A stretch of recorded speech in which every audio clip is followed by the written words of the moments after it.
Monumental Moments, where we live to multiply His movement.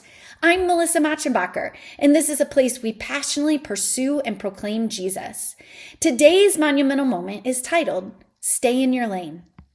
I was driving down a winding country road recently in my rental car as I headed to the next ministry event.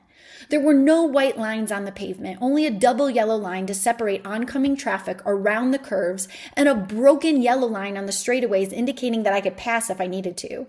To help make sure that I didn't get too far onto the gravel shoulder of the road, I hugged the yellow line tighter than I probably should have.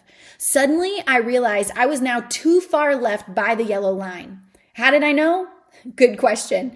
The lane assist driving aid of the rental car went off with a beeping alarm, and my steering wheel started vibrating, simultaneously warning me to stay in my lane. All this was happening as the car suddenly started automatically veering away from the double yellow line back to the center of the narrow lane. The alarm worked. I was alarmed. My older 13-year-old car doesn't have all these new bells, whistles, beeps, and buzzers. The technology in my car is a little bit out of date. I learned that with the lane assist safety feature, cameras are strategically placed on the car to read the white and yellow lines on the road and assist in alerting drivers when the car is about to cross a lane boundary. Before the vehicle crosses the line, the system, when engaged, will take over the wheel to swiftly but safely move you back to the center of the lane. Admittedly, I had made the alarm go off once or twice while driving this road. You would think that I would have started singing the Carrie Underwood song, Jesus Take the Wheel. I kept driving the narrow pavement in the dark countryside where streetlights were non-existent.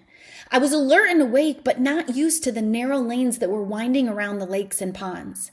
Finally, after the lane assist system activated again, I recognized it as an alarm from heaven for me. It was a time to talk to Jesus again. I prayed and asked God, how many times throughout my life have I veered and not stayed in the lane you put before me? Do I swerve and get off track? I continued to ask God to help me and to teach me in this moment as I did my best to stay centered in the lane. Have you considered the times when you may have veered off track with God? Sometimes it can happen in the blink of an eye. When I was first learning to drive, my parents taught me this. When you look to the left, you veer to the left. And when you look to the right, you veer to the right. We will begin to travel in the direction we are looking. It can be easy to become distracted if we have wandering eyes. Spiritually speaking, we're to keep our eyes on Jesus, like we're to keep our eyes on the road when driving. Proverbs 4:25-27 encourages us. Let your eyes look directly forward and your gaze be straight before you. Ponder the path of your feet, then all your ways will be sure. Do not swerve to the right or to the left. Turn your foot away from evil. I read this proverb again and began to search my soul. May I ask you the same things that I began to ask myself?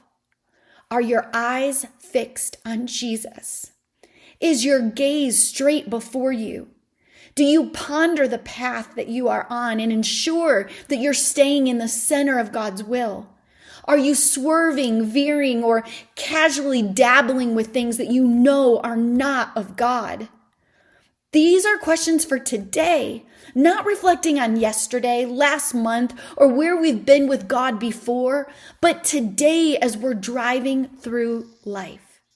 Be reminded of God's word. Psalm 16:8 says, I keep my eyes always on the Lord. With him at my right hand, I will not be shaken.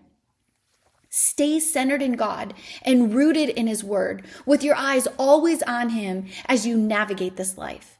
Unexpected business, interruptions, exhaustion, emergencies, busyness, and so much more will ever be before us as we navigate the road that God has us on. Don't focus on distractions competing for your attention. Stay focused on Jesus.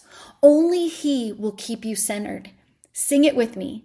Jesus, take the wheel.